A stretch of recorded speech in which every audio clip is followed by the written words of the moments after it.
Assalamualaikum warahmatullahi wabarakatuh. Anda rindu mendengarkan kajian-kajian dari ustadz-ustadz kita dari Aceh? Kunjungi channel YouTube Maulizul Akbar NAD. Subscribe, like, share, komen.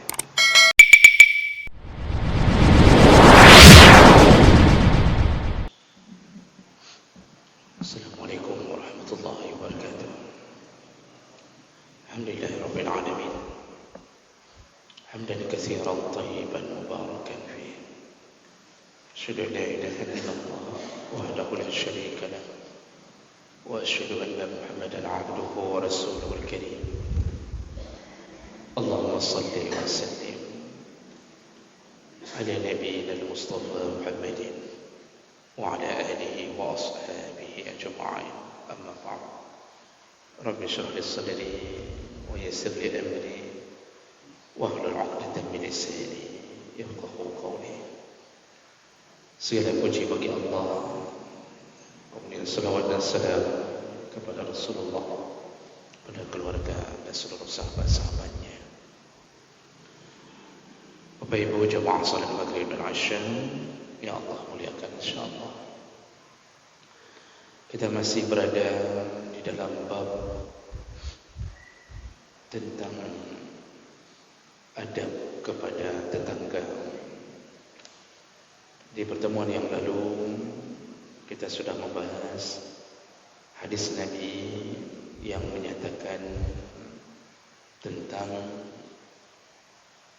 bahayanya atau ancaman terhadap seseorang yang dilaporkan oleh tetangganya di hadapan Allah di hari kiamat,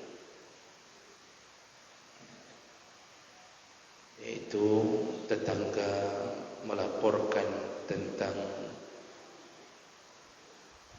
orang tersebut tidak membukakan pintunya ketika tetangganya membutuhkan. Apabila tetangga miskin, tetangga itu membutuhkan orang tersebut, tapi dia tidak membuka pintu, dalam arti kata tidak menolongnya, membiarkannya ada dalam kesulitan hidup, maka nanti Allah Subhanahu wa taala akan meminta pertanggungjawaban orang itu ketika tetangganya datang dan melapor di hadapan Allah Subhanahu wa taala. Dan bisa jadi itu penyebab seseorang masuk ke dalam neraka Allah. Itu inti daripada pembahasan di bulan yang lalu. Kita sambung berikutnya, yaitu bab la yashba' duna jarihi, yaitu tentang janganlah seseorang kenyang, janganlah seseorang kenyang tapi tetangganya lapar. Dan itu berdasarkan hadis dari Ibnu Abbas mengabarkan kepada Ibnu Zubair, sami'tu Nabi sallallahu alaihi wasallam yaqul, aku pernah mendengar Rasulullah sallallahu alaihi wasallam berkata, laisal mu'min alladhi yashba'u wa jaruhu ja'i'un. Bukanlah seorang mukmin yang dia hidup dalam keadaan kenyang tapi tetangganya dibiarkan dalam keadaan lapar. Ini hadis menunjukkan tentang posisi seseorang yang membiarkan tetangganya lapar sedangkan dia hidup dalam kenyamanan. Pertama, Rasulullah menyebutkan laisal mu'min, bukanlah seorang mukmin. Nah, ini maksudnya bukan tidak beriman sama sekali, tetapi yang dimaksud adalah laisal mu'min imanan kamilan, tidak sempurna iman seseorang. Itu yang dimaksud. Jadi tidak akan sempurna iman seseorang kalau dia melakukan perbuatan yang akan disebutkan. Tidak sempurnanya iman menunjukkan kita ini masih ada celah. Masih ada celah untuk disambut oleh api neraka. Sama seperti Rasulullah mengatakan, la yu'minu ahadukum hatta yuhibba li akhihi ma yuhibba li nafsihi, ma yuhibbu li nafsihi. Tidak akan sempurna iman kalian sampai kalian mencintai saudara sesama mukmin sama seperti kalian mencintai diri kalian sendiri. Ini sama posisinya. Tidak sempurna iman. Iman itu ada 60 sampai 70 cabang. Tapi ternyata kita tidak bisa beriman dengan baik. Siapa orang yang tidak bisa beriman dengan baik? Salah satunya adalah allazi yashba', yaitu orang yang hidup dalam keadaan kenyang. Hidup dalam keadaan kenyang. Semua fasilitas dia dapat. Beras tidak pernah kurang. Beras pun bukan beras yang murahan. Makanan di rumah lengkap. Bahkan beras basmati pun dia punya. Seminggu sekali dia makan biryani. Dia tinggal suruh istrinya mau masak apa, dia tinggal menyuruh membeli, lengkap barang. Isi kulkas penuh. Hidup begitu nyaman. Mau keluar, mobil melindunginya. Tidak terkena terik matahari, tidak terkena angin, topan, badai, rumah mewah, lengkap. Tidur di kamar AC, bahkan sampai 3 PK. Ada AC 3 PK? Tidak ada ya? Kalau begitu 2 PK saja. Masya Allah, di rumahnya luar biasa. Di ruang tamu AC, dalam kamar AC, TV 55 inci, remote di tangan, sofa di depan, sempurna hidup. Tapi di sampingnya wajaruhu ja'i'. Di sampingnya ada tetangga yang hidup dalam keadaan lapar. Sebenarnya kan tidak ada koneksi antara orang kaya dengan tetangga miskin. Artinya kan mereka miskin, yang miskinkan Allah. Yang kaya pun yang takdirkan kaya Allah. Kita kan enggak kaya dengan sendiri. Kita kaya ini karena Allah. Cuma Allah membagi orang kaya menjadi 2. Ada yang kaya karena taatnya pada Allah, sehingga Allah kayakan dia agar banyak orang yang tertolong dengan kekayaannya. Ini contoh profil-profil sahabat yang kaya. Utsman bin Affan, Abdurrahman bin Auf, itu dikayakan Allah. Kekayaan mereka membuat orang lain bahagia. Itu model orang kaya yang dikayakan Allah. Tapi ada juga tipe kedua, orang yang dikayakan Allah karena kebencian Allah, bukan karena sayangnya Allah. Dibenci Allah, dibuat kaya. Dibiarkan Allah dalam kekayaannya, tapi dia tidak pernah mendekat ke Allah. Ahli maksiat. Toki sabu-sabu kaya, na'udzubillah. Rata-rata SPBU punya toki sabu-sabu. Rata-rata, tapi tidak semua SPBU punya toki sabu-sabu. Begitu mudahnya mereka, tidak ada harga uang. Tidak ada harga. Buat rumah sebesar-besarnya. Kaya. Tapi kaya itu kaya dibenci Allah. Nah, ada orang kaya yang kehidupannya diuji Allah. Jadi hati-hatilah ketika kekayaan kita diuji Allah. Bagaimana ujiannya? Salah satunya dengan izin Allah, kita dibuat menjadi tetangganya orang miskin.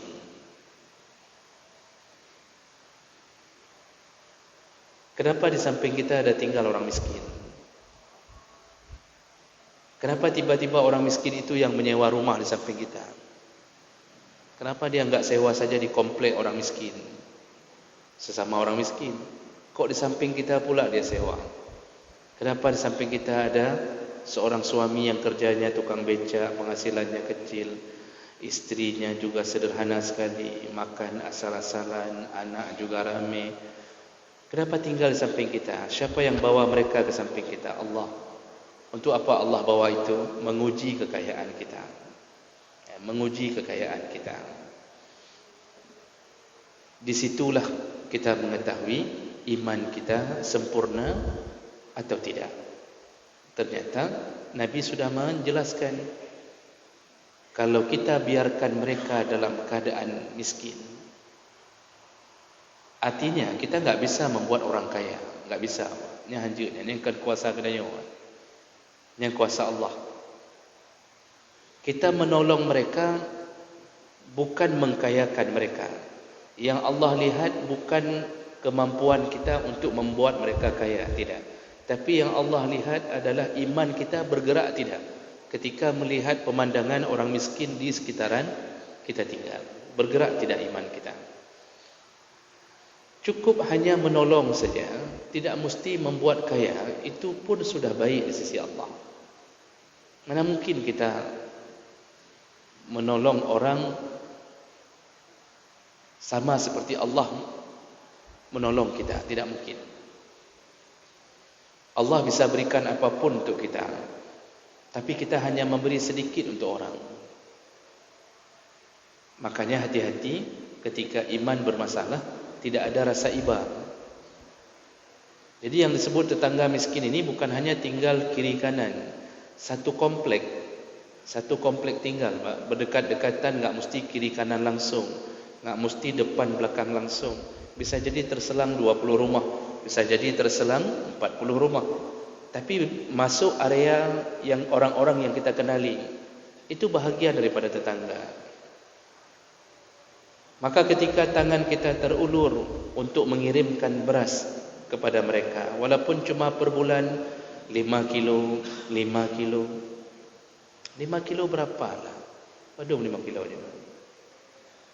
Kanan muka berapa? 60 ribu gaji kita, Pak. Masya Allah, mungkin ada yang 10 juta gaji. Itu belum ditambah dengan sertifikasi, tukin, ditunjang sana, ditunjang sini. 15 juta gaji kita. 60 ribu untuk menunjukkan, membuktikan iman kita di hadapan Allah. Itu pun berat. Hati-hati, kita bermasalah di hadapan Allah. Sebenarnya apa yang kita dapatkan itu hak mereka. Apa yang kita dapatkan itu sebenarnya hak mereka. Cuma Allah memberikan ke kita, lalu Allah minta kembalikan kepada mereka. Itu semua bukan wang kita, bukan harta kita. Makanya Allah selalu menggarisbawahi, wa anfiqu mimma razaqnakum. Infakkanlah apa yang kami beri. Selalu Allah ulang itu. Yang kamu dapat itu, yang kamu infak itu yang kami beri, bukan yang kamu cari. Selalu diingatkan, semua kekayaanmu kami yang beri, kami yang anugerahkan. Berikanlah kepada orang yang kami tahan rezekinya, kalau kami timpakan ke atasmu. Jadi bicara tentang hak orang miskin, sebenarnya mereka juga kaya di hadapan Allah. Tapi kekayaan mereka Allah berikan ke tangan kita. Maka kita ni yang punya gaji, itu kalau ada dalam satu kompleks 50 kakak, yang PNS 25 kakak, yang miskin-miskin honorer yang gaji-gaji 800 ribu per bulan, itu sebenarnya kekayaan mereka itu ditimpakan ke PNS, Pak. Padahal kadang-kadang waktu tes, yang honorer ini lebih pintar daripada yang lewat tes. Tapi ternyata izin Allah, dari 50 orang tinggal satu komplek, 25 orang Allah beri gaji 10 juta. Yang 25 orang lagi macam-macam, kerja serabutan, Pak, tukang, kuli, macam model. Gaji mereka 1,5 juta. Potong BPJS 300, tinggal 1,2 juta.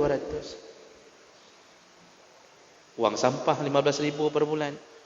Wang air macam-macam. 1 juta tinggal tiap bulan.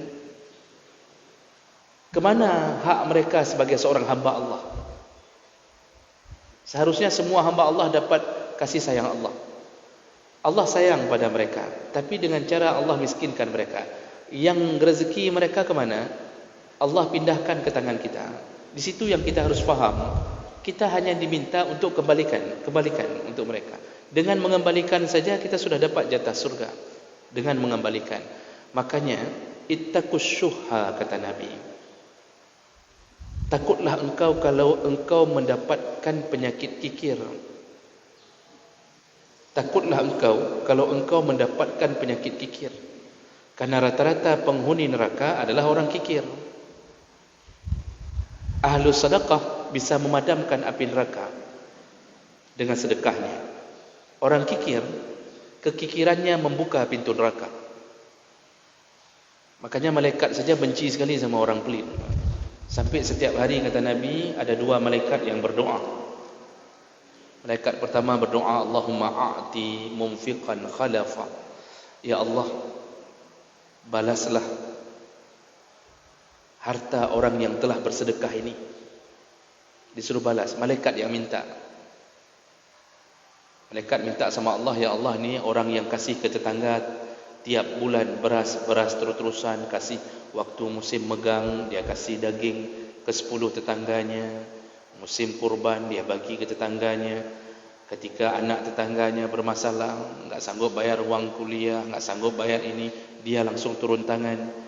Dia bebaskan hutang-hutang tetangga, dia bebaskan yang miskin-miskin, yang pinjam beras, pinjam gula di warung-warung, dia tanya, "Tu yang miskin itu berapa?" Tetangganya, si fulan berapa hutangnya, dia bebaskan. Dia bebaskan. Apa doa mereka? Ya Allah, gantilah dengan yang lebih baik daripada yang dikeluarkan. Yang berdoa akan gedanya bawa malaikat. Malaikat itu makbul doa.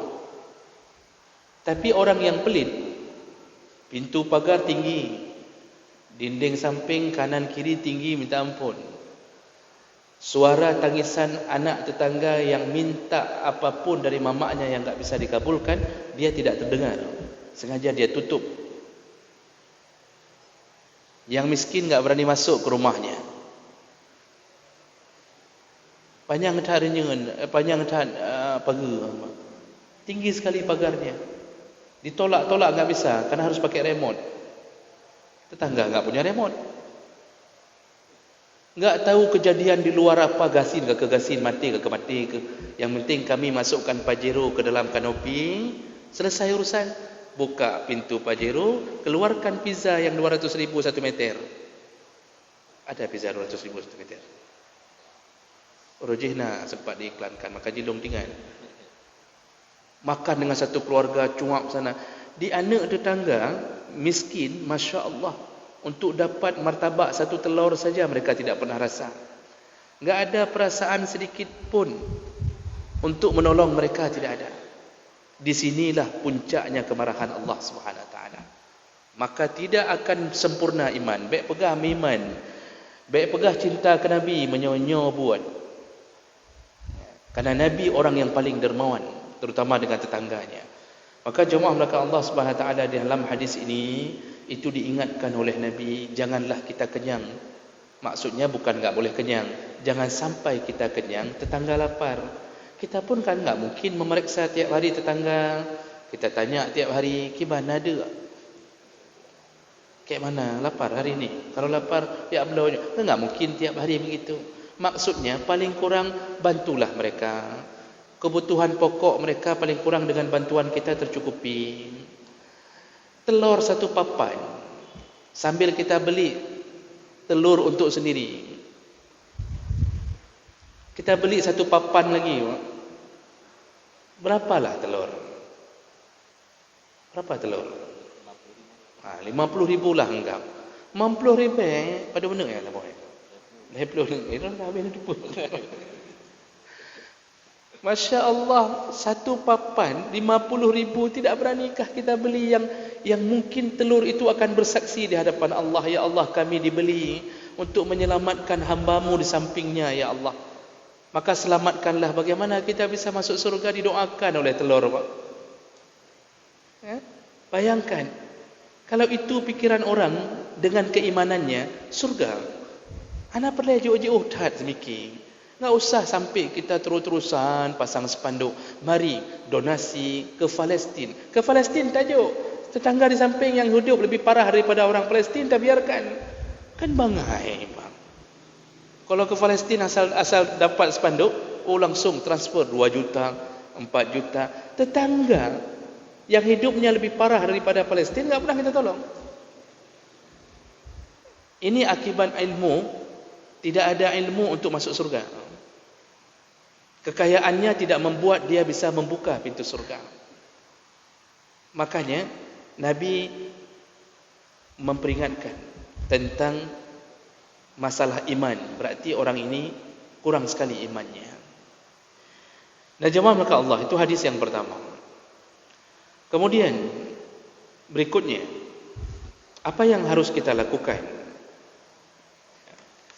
untuk menolong tetangga kita? Maka Nabi SAW itu menyunnahkan untuk memperbanyak sedekah kepada tetangga, bahkan dengan kalimat yang paling sederhana. Kata Rasulullah kepada Abu Zar, dalam hadis riwayat dari Abu Zar, qala Nabi SAW, Rasulullah berkata, ya Aba Zar, wahai Abu Zar, iza tabakhta maraqan, kalau engkau sedang memasak satu kuah, kalau engkau sedang memasak lauk pauk, maraq itu lauk pauk, fa aksir ma'aha, maka perbanyaklah kuahnya. Maksud perbanyak kuah, banyak-banyaklah. Kalau rencana masak kuah pelik, banyak, masak yang banyak terus. Kalau rencana masak asam keeng, buat yang banyak terus. Oh, mau masak gulai ayam, buat yang banyak. Kata Nabi, buat yang banyak. Untuk apa? Wa ta'ahad jiranaka, berbagilah kepada tetanggamu. Itu suruhan Nabi. Disuruh perbanyak masak untuk dibagi kepada tetangga. Sederhana kan? Jalan-jalan mengikuti Nabi, disuruh banyak masak, tapi ada niat untuk dibagi. Masya Allah, satu mangkok kita hantarkan, mangkok itu diikuti oleh malaikat, dicatat berkali lipat. Kalau kita orang miskin juga, artinya kita orang yang tidaklah terlalu kaya, pas-pasan lah, gaji model 4 juta lah, kan, potong untuk isteri, anak, isteri ada 3, kan habis kan, anak nanti belum. Tapi sempat-sempatnya kita mengatakan ke isteri, masak yang banyak, kamagun bela je. Isteri bingung, untuk apa banyak-banyak? Misal contohnya, lalu kita katakan, bagi ke tetangga-tangga, bagi semuanya. Sederhana, Pak. Masuk surga itu sederhana. Bisa masuk surga melalui telur yang bunoyan, bawa nak ada belum apa-apa kan. Bisa masuk surga melalui kuah. Kita masuk surga, kuahnya enggak masuk surga. Jadi jangan sampai kesempatan ini lewat. Begitu datang malaikat maut, baru tinggal. Lalang sakit terteruk tinggal, kata gun kuah tinggal balik. Mau bilang itu enggak keluar lagi. Yang dalam hati mau bilang masaklah kuah yang banyak, tapi karena sudah seteruk karena kasingetnya, hai dibili, isteri bingung apa yang dibilang. Akhirnya dibuat kopi sama isteri, dimasukkan ke mulut kita, padahal kita suruh buat kuah, suruh bagi tetangga. Karena sudah sakit, tak faham lagi. Jangan tunggu sakit untuk bersedekah. Rasulullah mengatakan sedekah terbaik wa anta sahihun syahih. Sedekah terbaik ketika engkau sehat, bukan ketika sakit. Karena orang sakit rata-rata sedekah ada unsur untuk meminta sembuh sakitnya atau takut dengan kematiannya. Orang sehat ikhlas sekali bersedekah. Dia dalam keadaan sehat, tidak berharap sembuh. Makanya orang aneh hari ini, Begitu sehat nak sedekah-sedekah. Begitu sakit baru dia bilang manaknya sedekah-sedekah. Pahala dapat, tapi tidak sebesar pahala orang yang sedekah waktu sehat. Orang sehat tantangannya banyak untuk sedekah. Perlu ini, perlu itu. Dia perlu beli alat untuk senam di rumahnya. Dia perlu beli alat untuk macam-macam. Orang sehat, pikirannya macam-macam perlu, tapi dia paksakan untuk sedekah. Orang sakit enggak perlu lagi alat-alat untuk senam tu, enggak perlu lagi. Kenapa kena senam pakai TV ambil kau minum apa? Dia enggak perlu mikir itu lagi. Di saat itu baru dia mikir sedekah. Berarti lebih kuat tantangan orang sehat daripada orang sakit. Di situlah orang sehat lebih besar pahala. Di saat mengalahkan nafsu dunianya untuk bersedekah. Maka ketika sehat sedekah, setiap hari sedekah. Cari tetangga. Oh, anak tetangga miskin, enggak ada sepeda. Lihat sepeda anak kita.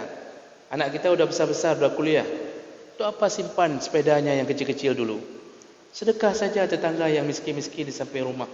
Oh, tetangga miskin enggak ada sepeda di rumahnya, untuk anak-anak pun enggak ada. Kasih. Oh, enggak ada anak. Biar naik sama mamaknya. Ya, biar mamaknya yang miskin tu naik sepeda anak kita, itu pun kita dapat pahala. Itu apa simpan? Ayun anak.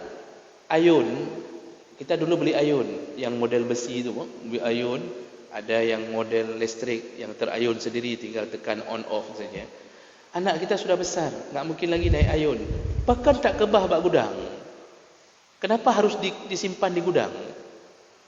Kalau enggak mungkin lagi punya anak, kecuali bapak bilang, mentang ustaz, mentang nak rencana. Mainang pun tak kaya Tuhan, nainang muda lu nak doa macam contoh. Masih ada rencana, masih okeylah. Tapi kalau sudah tidak ada lagi, keluarkan semua dari gudang, sedekahkan ke tetangga yang baru punya anak bayi, biar dia tidak beli barang itu. Itu satu mesin itu saja sampai 500,000. Siapa yang bisa berfikir seperti itu? Hanya orang yang imannya bergerak. Makanya orang hanya iman hanya bergerak. Dia buka pintu gudang berkali-kali, dia lihat ayun itu berkali-kali, enggak terfikir untuk dia sedekahkan ayun itu. Begitu mati, baru istrinya mengatakan, sayang, kabro ayunnya, takjub bak bro kedih, kata dia. Sudah sayang ini udah busuk, kita kasih ke tempat sampah, akhirnya dikirim ke tempat sampah. Padahal waktu dia sedekah di masa hidup, jadi pahala jariah. Setiap kali berayun anak tetangga yang miskin, pahala Allah alirkan ke alam kubur kita. Cuma kita enggak mikir karena ini enggak gerak. Di sini enggak gerak, Pak. Iman itu enggak bergerak, makanya kita kurang sedekah ke tetangga. Jadi oleh karena itu, perbanyaklah, apapun bisa beri sekarang. Jangan tunda. Jangan fikir tentang dia akan punya rezeki sendiri. Enak kali dia mangat takji hudib, masa dari kita semua, sepeda dari kita, ayun dari kita. Masa itu bahasa syaitan. Karena syaitan selalu membuat kita merasa takut bersedekah karena takut miskin, takut hilang harta. Itu bahasa syaitan. Kata Allah, innama syaitan ya'idukumul faqra. Syaitan itu selalu mengajak kamu, menakut-nakutimu dengan perasaan miskin. Jadi terfikir, ni kalau kita kasih ini, kita nanti harus beli lain. Kapeng lom. Kalau kita kasih ini, nanti kita harus beli lain. Kapeng lom. Dibisik-bisik syaitan, akhirnya enggak jadi. Kadang-kadang suami sudah lihat-lihat barang di gudang, lalu kemudian suami mengatakan, ini kita sedekahkan aja nih, ini semuanya kita sedekahkan aja. Ngapain kita simpan begini? Ini ada rice cooker, ada kipas angin, masih bagus. Kita sedekahkan ke tetangga yang miskin. Mereka enggak ada kipas angin. Ada istri di belakang kadang-kadang. Jangan bang. Nanti takut kalau mati asing kan ada kipas angin ni. Sudah mulai itu. Jangan bang. Nanti kalau punya anak lagi mungkin kan enggak perlu beli lagi, kan masih ada ayunan ini. Maka istri itu adalah syaitan. Itu istri syaitan. Atau kebalikannya, istri yang dermawan, bang kasih aja. Kata suami, baik hai, kita jual aja sama yang tukang lawak, yang lewat-lewat. Kita jual aja, dihitung per kilo, je double chip membacut. Bisa beli chip sedikit lagi katanya. Ini suami iblis. Maka terjadilah perkawinan antara iblis dengan syaitan. Yang kemenang kejadian kadang-kadang. Itu kalau sudah parahnya begitu. Akhirnya enggak ada sedekah ke tetangga sedikit pun. Mati dia, tidak ada tetangga yang mempersaksikan satu pun bahwa dia orang baik. Padahal hadis Nabi menyebutkan apa? Dua tetangga bersaksi atas kebaikan kita setelah mati kita, maka dijadikan sebagai saksi Allah untuk memasukkan kita ke dalam surga. Tetangga kiri kanan ketika kita meninggal mengatakan, kok God bapaknya bagus sekali orangnya, baik sekali orangnya, kami dapat sedekah darinya tiap begini, kalau kami susah begini. Dia persaksikan kebaikan kita, Pak. Hadis sahih menyebutkan dua tetangga bersaksi kebaikan kita, yang hidup di samping kanan kiri kita, yang tidak pernah kita buat masalah dengannya. Kesaksian mereka menyebabkan Allah menghapuskan dosa kita, memasukkan kita ke dalam surga. Antum syuhada fil ard, kata Nabi, engkaulah saksi-saksi di atas dunia. Maka perbanyak saksi kebaikan melalui tetangga. Jangan tutup pintu rapat-rapat. Pulang tanya sebelum pergi, klakson tetangga. Mau apa? Mau makan apa? Mi goreng basah, pakai telur, pakai udang, pakai daging. Kata tetangga pakai daging, tapi daging mahal, yang biasa aja boleh. Nah, itu pun okey lah. Walaupun ada krik-kriknya sedikit, masih tanya ke tetangga, tapi masih okey. Daripada pergi begitu saja, tidak ada peduli apapun. Tetangga dede-dede. Ya. Nanti waktu kita meninggal, yang beli kain kafan, dia yang lari beli kain kafan. Waktu kita buat walimah, tetangga yang miskin itu dirikan tenda. Yang gali kubur kita, dia juga. Waktu kita hidup, enggak ada bantuan sama sekali. Ini yang paling parah. Iman kita jatuh anjlok ke bawah di saat kita sama sekali tidak peduli dengan keadaan tetangga kita. Nah, sebagai penutup, hadis terakhir cuma 2 minit saja. Ini hampir pada menit ke azan. Sebagai penutup, Rasulullah mengatakan melalui hadis dari Amr bin As, annahu qala, Rasulullah pernah berkata, khairul ashab indallahi ta'ala khairuhum li sahibihi. Sebaik-baiknya teman menurut Allah, di sisi Allah, adalah yang paling baik kepada temannya. Ini dulu Nabi mau buka kalimat hadis ini. Sebaik-baiknya teman di sisi Allah, teman yang paling baik kepada temannya. Bagaimana teman terbaik itu? Yaitu teman yang mengajak temannya menuju ke jalan Allah. Itu teman terbaik. Kita selama ini salah faham. Teman yang terbaik kita pikir teman yang duduk satu bangku dengan kita di kedai kopi, sama-sama main game judi online, sama-sama beli domino, sama-sama peh bate. Lalu kita katakan, kok pahangannya, ke cukup haya dah mengenji. Hana bengeh bertiga, tidak pernah marah sekalipun. Cukup ialah sesama bandit, mana ada marah-marah. Karena dipelihara sama syaitan.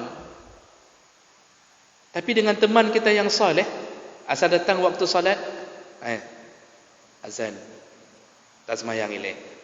Kita datang solat, tapi kita cerita sama orang, kok luar dah mengenji. Cukup jijik kita kawan sama dia. Sikit-sikit katuk azan, kaya semayang tanya. Sang-sang lagi tanya, hantam dah semayang. Memang hendak semayang dah. Memang dia enggak solat sebenarnya. Tapi dia katakan cukup jijik berteman dengannya. Asal azan sudah ngajak solat. Nanti keluar ayat, keluar hadis. Tak ngurung lagi. Enggak usah kita kawan. Kita pikir dia teman buruk, padahal dialah teman sejati. Makanya pepatah ulama Arab mengatakan apa? Kedua dong.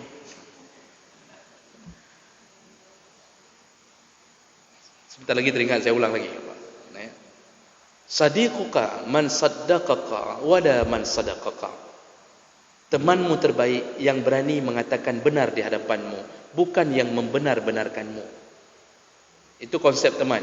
Teman terbaik yang berani mengatakan benar. Jangan pakai celana pendek. Jangan god. Semayang. Itu teman baik. Bukan yang membenar-benarkanmu. Jadi ketika kita berbuat maksiat, dia yang benarkan. Okey dah. Yang kebenaran dia punya bandit bahaya je. Bertiga je ke bandit je. Jangan tanggung kalau jadi bandit. Dia benarkan kita. Itu teman terburuk. Itulah yang mengajak kita ke neraka Allah. Nah, itu kalimat Nabi yang pertama. Ditutup hadis ini dengan mengatakan, wa khairul jiran indallahi ta'ala khairuhum li jarihi, dan sebaik-baiknya tetangga di sisi Allah, sebaik-baiknya tetangga di sisi Allah, khairuhum li jarihi, yaitu yang paling baik kepada tetangganya. Jadi kita ini ternyata begitu berbuat baik pada tetangga, di sisi Allah pun dianggap adalah orang yang terbaik. Kalau Allah sudah menganggap orang terbaik, tidak ada satu makhluk pun yang bisa memutuskan keputusan itu. Kalau Allah sudah menganggap kita terbaik, hadiah Allah berlebihan dibandingkan orang yang selama ini memuji-muji kita baik. Ini kalau kita berteman, ada tetangga mengatakan, kok good. Tapi apa yang dia balas dulu kita? Enggak ada kan? Paling senyuman, pujian. Rukuk tak tiba, waktu duduk ramai-ramai rukuk tiba apa? Itu cuma dikasih. Lain enggak ada. Tapi dengan Allah surga. Dengan Allah surga. Kalau Allah menganggap kita baik, disiapkan surga. Maka oleh karena itu, berbuat baiklah dengan tetangga agar dianggap baik oleh Allah Subhanahu wa taala. Mudah-mudahan 3 hadis ini bisa bermanfaat untuk kita lanjutkan hidup dengan tetangga-tetangga kita. Subhanakallahumma bihamdik, asyhadu an la ilaha illa anta, astaghfiruka wa atubu ilaik.